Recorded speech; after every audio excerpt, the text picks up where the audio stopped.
Olá, boa noite, bom dia, boa tarde, a hora que você estiver assistindo esse vídeo. Nós vamos passar hoje para a 12ª aula do curso básico. O Sermão da Montanha será o tema, tá bom? Talvez eu não sei se eu vou colocar em duas partes. E da 11ª aula dei um pane no vídeo, parei ali mesmo, é ali que eu parei, tá, gente? É que não deu tempo de encerrar, tá bom? Deu um pane aqui, mas eu quis deixar aquela aula, já tinha feito ela, tá? Então, nós vamos dar início, como eu sempre falei para vocês no dia de estudo, nós não estamos sozinhos, né? Então, tem sempre minhas equipes nos auxiliando, né? Então, nós vamos assim iniciarmos com a oração e agradecimento por mais essa oportunidade, né? Então, vamos lá. Pai nosso que estás nos céus, santificado seja o vosso nome. Venha a nós o teu reino, seja feita a vossa vontade, assim na terra como nos céus. O pão nosso de cada dia nos dai hoje. Perdoai as nossas dívidas, assim como nós perdoamos aos nossos devedores. E não nos deixeis cair em tentação, mas livrai-nos, Senhor, de todo mal, que assim seja, graças a Deus. Graças a Deus. E assim nós vamos dar início ao Sermão da Montanha, uma lição maravilhosa, né? De aprendizado, que a doutrina espírita é ali, ó, fiel a este, né? A tudo isso, a todo esse evangelho. É a introdução. A doutrina espírita apoia-se na ética cristã, o que significa que os ensinamentos de Jesus são parte de seus alicerces. As muitas lições de Jesus chegaram até nossos dias pelos evangelhos, sob diferentes textos e traduções, cujo conhecimento sintetizado e organizado por Allan Kardec, foi estruturado e reservado em sua essência, integrando a obra O Evangelho segundo o Espiritismo, né? No Sermão da Montanha, Jesus define felicidade, explica a sua missão, compara a justiça terrena e a justiça divina, critica a religiosidade meramente exterior e ensina o que é ser santo. Reúne deste modo e de forma sintética o mais expressivo discurso moral já conhecido. O Sermão da Montanha.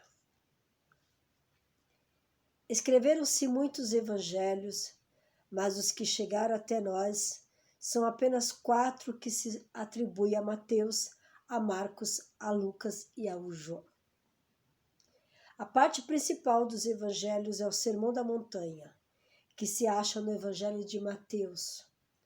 Conta-se que esse sermão foi pronunciado por Jesus em cima de uma colina, rodeado de grande massa de povo.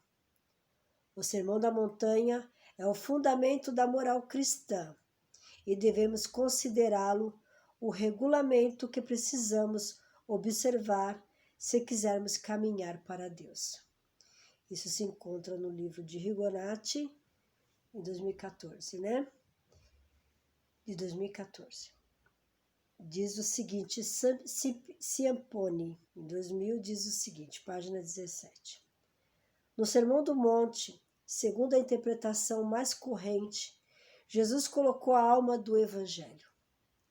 Em todos os livros religiosos ou laicos, nos comentários escritos e nas palestras que se ouve relativas ao Sermão do Monte, transparece sempre o Mestre falando aos homens, demonstrando a existência e a sobrevivência do espírito após a morte.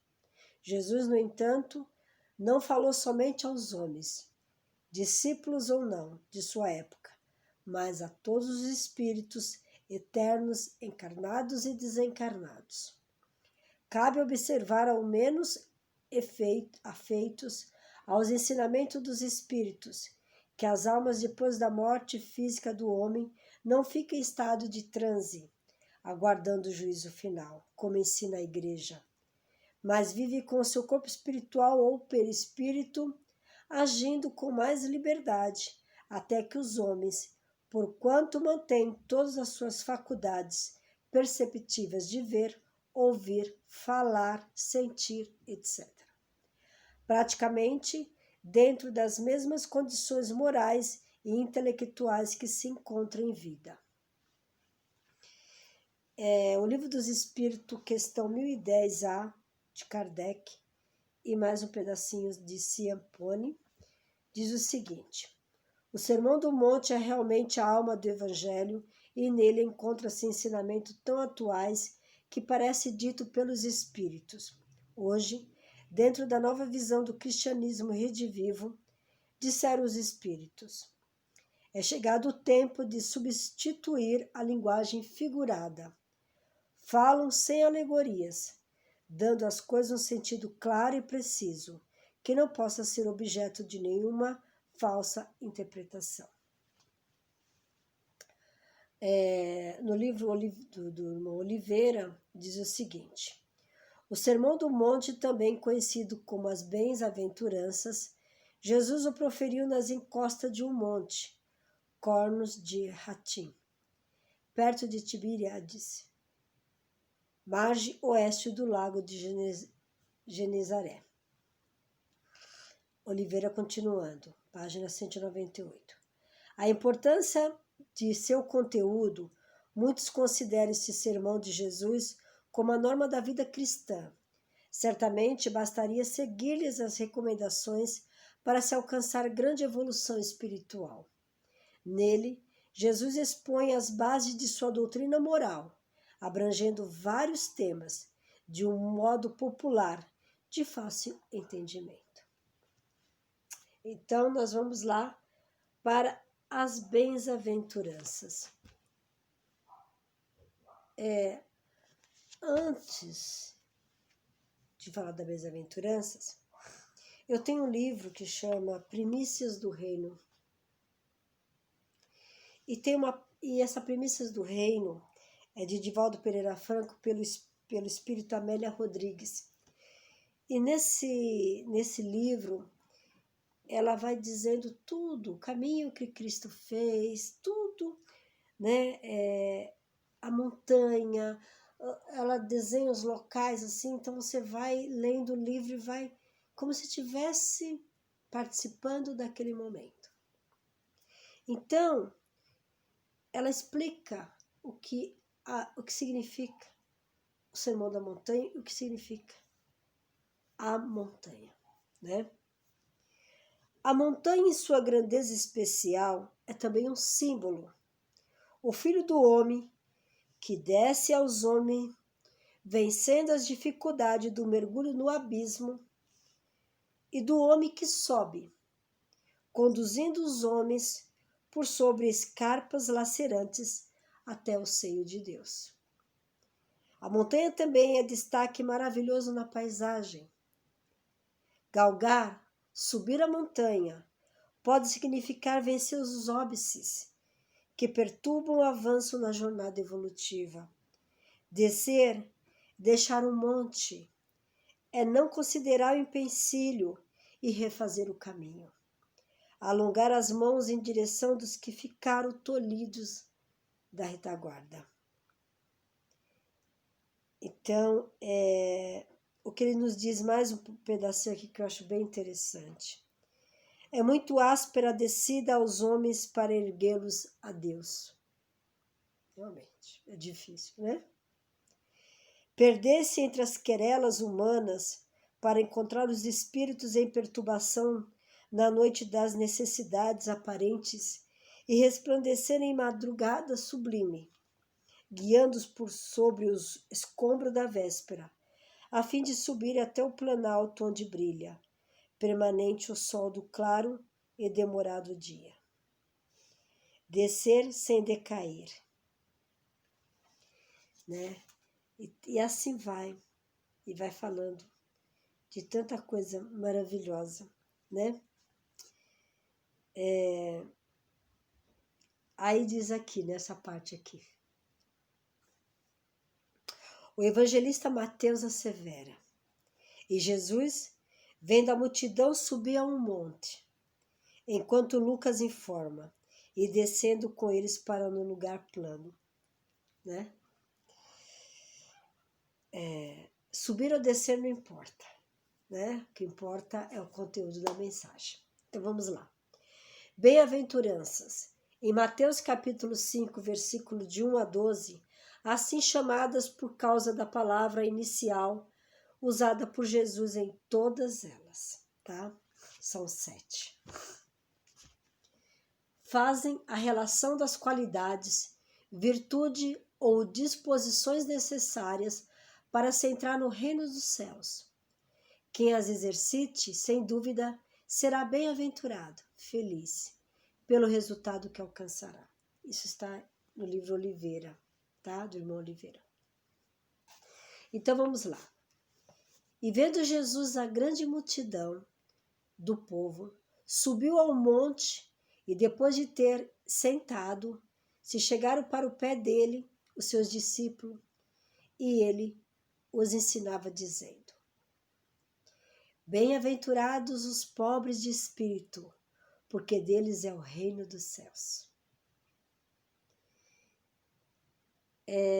O que diz, né? O pobre de espírito. Em dizendo que o reino do céu é para os simples. Jesus quer dizer que ninguém é nele admitido sem a simplicidade de coração e humildade de espírito. Isso está em Kardec, Evangelho segundo o Espiritismo. Jesus pôs a humildade na categoria das virtudes que aproximam a Deus, a criatura, e orgulho entre os vícios que dele o afastam. O reino dos céus é dos pobres de espírito, porque Deus não gosta de orgulhosos. Jesus designa por pobre de espírito todos os que não têm orgulho, né? O reino de Deus não é necessariamente um lugar especial, mas principalmente um estado de espírito. À medida que a humanidade consegue superar a condição de orgulho, amealha méritos para viver em mundos mais evoluídos, menos suscetíveis a dores, aos vícios e ao nível de sofrimento que permeiam a condição terrena, né? Então aqui quando a gente fala assim, ao reino de Deus, ao reino dos céus, são vários planetas, né? Que o reino de Deus é o universo, né? Não é o céu, Deus está lá sentadinho na cadeira, a gente já falou sobre isso, né? No trono dele, né? Não, Deus está trabalhando ainda. Então, ele tem bilhões e bilhões de galáxias para olhar, né? E ele deixou os planetas. E nós vamos galgando, né? A Terra passará do mundo de expiação em prova para o mundo de regeneração, depois será um mundo feliz. Se eu estiver na condição de um mundo feliz, eu vou galgar esse mundo feliz, não é verdade? E é assim que a gente vai evoluindo, tá? Então vamos aqui. Bem-aventurados os pobres de espíritos. Pobre de espíritos tem a noção de suas fraquezas e mazelas, faz lutar por aquilo que lhes falta, e esse redobrar de esforços leva-os realmente a conseguir maior progresso espiritual. Não tem orgulho a turvar a visão, percebem melhor suas carências. Então eu tenho mais um pouquinho de coisa para falar sobre o bem-aventurado, os pobres de espírito, porque deles é o reino dos céus. Os pobres todos os conheciam, eram maltrapilhos, mal cheirosos, doentes, destendiam a mão que a miséria estiola. Eram pobres, no entanto, quanto deles portava os tesouros da riqueza do espírito. Espírito rico de revolta, possuidor de paixões, dono de vasto cabedal de angústia e mágoa. Qual seriam os pobres de espírito? Né? Então, os pobres de espírito são os livres de posses e ambições, amantes da liberdade, pugnadores dos direitos alheios, idealistas, cultores, da verdade, preparados para a verdade, né? Então vamos para o próximo, segundo. Bem-aventurados que têm puro coração, porque verão a Deus. São Mateus, capítulo 5, versículo 8, né? Então aqui fala um anterior, né? Bem-aventurados puros de coração, e aqui pula o anterior. Vamos lá para... que depois fala os bem-aventurados que choram, né? Então vamos lá. Bem-aventurados os que têm puro coração, porque verão a Deus. A pureza do coração é inseparável da simplicidade e da humildade e exclui todo pensamento de egoísmo e de orgulho. Por isso, Jesus toma a infância por emblema dessa pureza, como a tomou para o da humildade. Vamos lá. Jesus se refere àqueles que se assemelham à pureza de uma criança, que é simples e humilde, que não manifestarão nenhuma tendência para o mal, e que as experiências de vidas passadas ainda estão adormecidas. Por isso o espírito no corpo infantil é dócil. A criança está aberta ao aprendizado, e como símbolo da inocência, da humildade, da simplicidade, as fazem necessitar de cuidados, também pela sua fraqueza corporal, assim facilitando as modificações a exercer ações no bem, né? Então, todo esse exemplo é para essa bem-aventurança. E nós vamos aqui para o próximo, que é bem-aventurado os pacíficos, porque deles serão chamados filho de Deus. Então, nós vamos aqui falar um pouquinho dos pacíficos. Em São Mateus, capítulo 10, versículo 9, por essas máximas, Jesus faz da doçura, da moderação, da mansuetude, da afabilidade e da paciência uma lei. Condena, por conseguinte, a violência, a cólera e mesmo toda expressão descortês com respeito aos semelhantes. E tem mais uma coisa aqui dizendo, né? Sobre os bem-aventurados, mansos e pacíficos. A terra sempre pertenceu aos poderosos.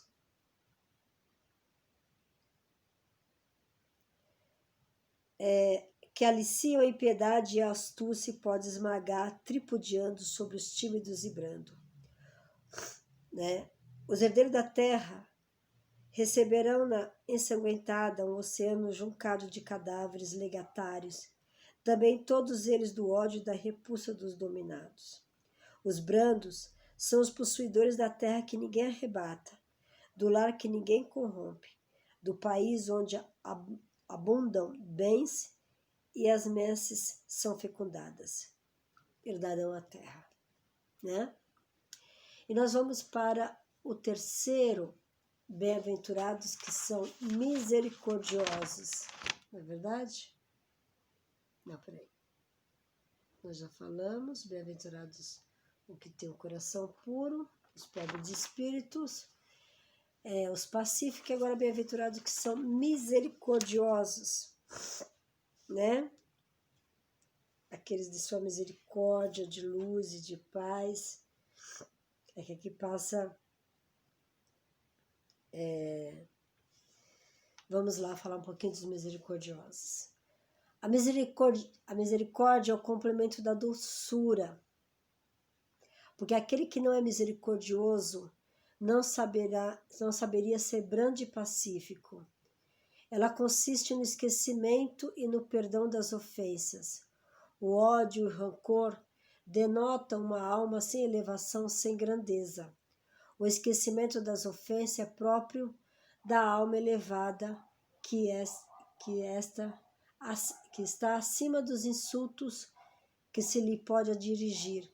Uma é sempre ansiosa, de uma suscetibilidade desconfiada e cheia de fel, a outra é calma, cheia de mansuetude e de caridade, né? Então fala mais um pouquinho aqui dos misericordiosos. A misericórdia que se doa é luz que se atira no próprio caminho, amor que se dilata pela trilha onde todos seguem. A terra é um vulcão de ódios e o crime parece um gás letal que envenena ou enlouquece. A guerra é hidra cruenta, sempre presente. Viver cada um para si é filosofia chã de expansão fácil. No entanto, só a piedade redime o criminoso, quanto a reeducação o capacita para a vida. A misericórdia é o antídoto do ódio, voz da inteligência dialogando e vencendo instinto. Fala mais um pouco aqui. Em sua análise, Emmanuel mostra que o título Bem-aventurados exige do homem saber aceitar o sacrifício e o sofrimento, encontrar alegria na simplicidade e na paz, saber guardar no coração a longa e divina esperança. Essas bem-aventuranças são um tesouro imenso que poucos compreendem. A maioria dos homens, quando visitados pela dor, prefere a lamentação e o desespero. Quando convidados ao testemunho da renúncia, resvalam para exigências descabidas e, ao invés de trabalharem pacificamente, lançam-se às aventuras indignas e se perdem em desmesurada ambição. Conclui Emmanuel: por isso que Jesus ofereceu muitas bem-aventuranças, porém raros desejam-nas. Diz finalmente que existem muitos pobres e muitos aflitos, que podem ser grandes necessitados no mundo, mas que ainda não são benditos no céu. Né, gente? Então, tem muita coisa aqui, e aqui os estudos falam do pobre de espírito, limpos de coração, né?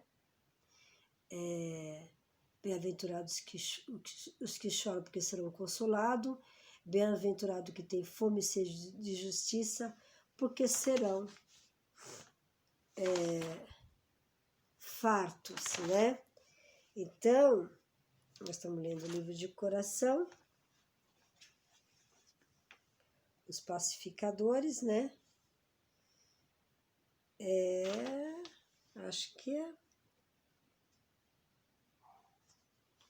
que tem sede de justiça. Diz o seguinte: a aventura não é doação gratuita, como a paz não se revela a dor no vão. O sofrimento consequente à perseguição é dádiva que recama o espírito de paz, prodigalizando a aventura. O perseguidor é infeliz e infelicitador. Enfermo faz-se calceta. Desvairado alicia os secazes do próprio primitivismo em que se enfurna o que investe. Em todas as épocas a honra sofre labéus e experimenta vitupérios. Os heróis da verdade silenciam no potro a vibração do corpo que padece, enquanto o apupo ruge em sucedora zombaria.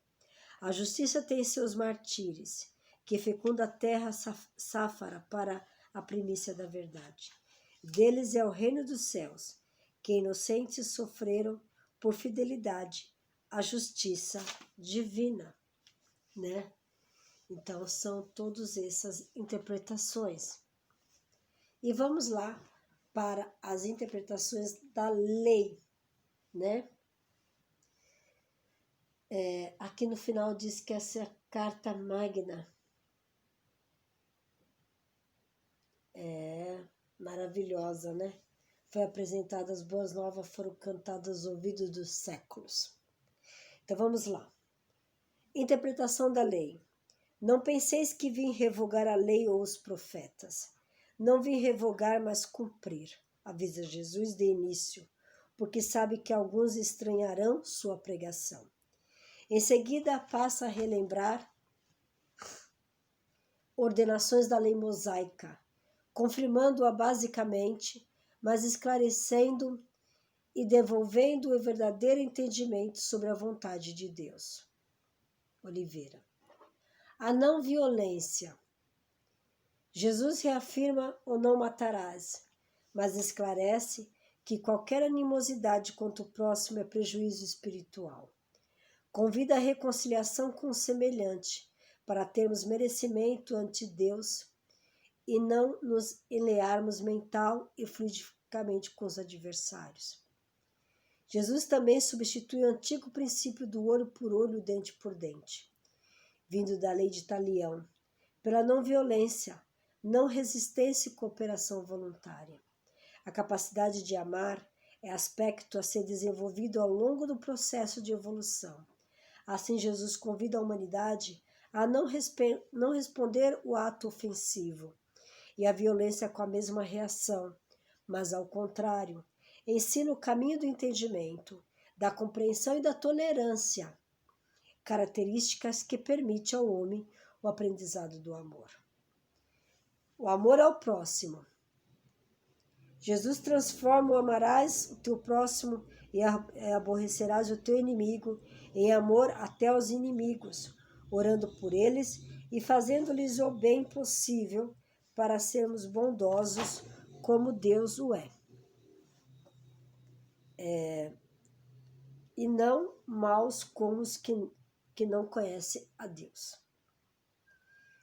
Isso está no livro Todos de Oliveira, tá, gente? Não basta conhecer, é preciso viver o ensino. Há quem apenas diz, Senhor, Senhor, em nome de Jesus profetiza. Trabalha com mediunidade, afasta espíritos e produz fenômenos. Mas para que nesta atividade não seja como casa construída sobre a areia, é preciso praticar o ensino de Jesus. O modo de viver autêntico, verdadeiro, exige nosso empenho constante. Assim, a mensagem de Jesus nos convida a ter fé, a praticar boas obras, respeitando ao próximo e amando a Deus nessas iniciativas aplicadas ao nosso dia a dia. É que está a solidez que deve edificar nossas convicções em seus ensinamentos. A conclusão. As bem-aventuranças são uma fonte de esperança e consolo para os que sofrem. São a expressão clara das virtudes que o Cristo passa aos homens para que possam trabalhar e melhorar a si próprios. Disse Mahatma Gandhi a respeito das palavras de Jesus no Sermão do Monte. Se fosse possível se perder tudo aquilo que está contido no Evangelho de Jesus, deixando apenas o Sermão do Monte, ele jamais perderia o seu esplendor. Isto foi Mahatma Gandhi que disse. Que poderia se perder tudo. Se perdesse tudo. De São Marcos, né? Dos evangelistas. Mas, se não perdesse o Sermão do Monte, seria esplendoroso o Evangelho de Cristo ainda, né? Então, para você ver como o Sermão do Monte, da montanha, é maravilhoso, né? As referências, já falei do livro, sobre as bem-aventuranças de Durval Ciampone, Allan Kardec, Terezinha Oliveira. Eu falava Oliveira, né? Mas é Terezinha Oliveira. Eliseu Rigonati, né? 50 anos e 2 lições de catecismo espírita. Então, né, gente, nós temos aqui a bem-aventurança que nos define, né, toda uma moral do Cristo, né? Todo o evangelho do Cristo é uma moral. Mas o Sermão do Monte, ele nos traz um aprendizado de muito da gente ter, né, conosco. E ainda dá o prosseguimento que muitos não colocaram, e nesse livro tem. Eu vou terminar com ele, tá? Tô gripadinha. É que a Amélia Rodrigues, ela falava muito português. Então tem muitas palavras aqui que a gente se perde nelas, né? Tem que dar com o dicionário do lado. Novas hipérboles e hipálages, expressos órdidos candentes da verdade com 1000 vozes em harmonia, numa só voz única, nunca ouvida. Né? Olha as palavras que ela usa, que não deu tempo de eu ir para o dicionário, tá? Sois o sal da terra, sois a luz do mundo. Não cuideis que vim destruir a lei. Ide reconciliar-vos com o vosso irmão. Não cometais adultério nem escandalizeis. Não jureis, né? Não resistais ao mal. Amai ao vosso próximo, aos vossos inimigos. Sede perfeitos. Orai assim: Pai nosso que estás nos céus. Não ajunteis tesouro na terra. O céu resplandece no ouro do poente.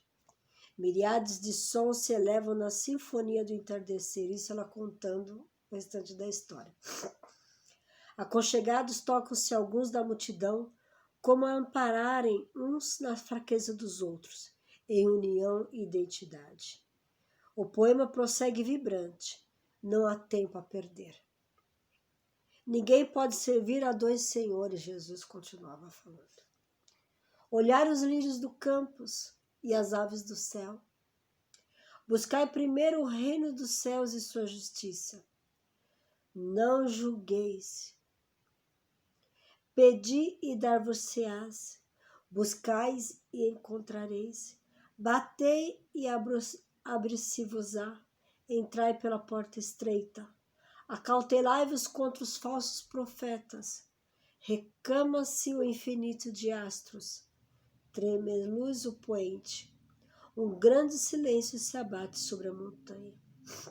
A multidão abalada se movimenta em dispersão. Os corações estão em festa e em dor. As mentes ardem em febre estranha. O futuro os aguarda. E vai dando a continuidade a tudo que se aconteceu naquela época com Jesus. É um livro muito bacana. Primícias do Reino. É muito bacana esse livro. Então, eu espero que vocês tenham entendido a bem-aventuranças, que tenha alimentado, né, todo o seu ser, seu espírito, suas células, que todo o evangelho e todo o aprendizado é isso que nos faz abrir a nossa mente e alimentar o nosso espírito para que nós galgamos evoluções, né, entendimento melhores para o nosso dia a dia e ser conquistado, né, a nossa evolução assim, galgando aos pouquinhos. Então, agora eu vou encerrando. Deu para encerrar, deu para fazer legalzinho. E depois a gente continua a 13ª aula, que será Meu Reino Não é Deste Mundo, né? Então, Jesus vai falar um pouquinho e vai dar uma continuidade de algumas coisas aqui, que é bem interessante, tá certo? Então, a gente fica assim, né, por hoje. E a gente vai encerrando, agradecendo a Deus, nosso Pai, por essa oportunidade maravilhosa, desse aprendizado, com a sua luz e a sua paz, que recaia sobre todos esses que estão ouvindo, que chegaram até o final desse estudo, desta tarde, desta noite, desse dia, agradecendo assim, ó Pai, a essa oportunidade de luz, de ensinamento e de evolução. Que assim seja, graças a Deus. Graças a Deus.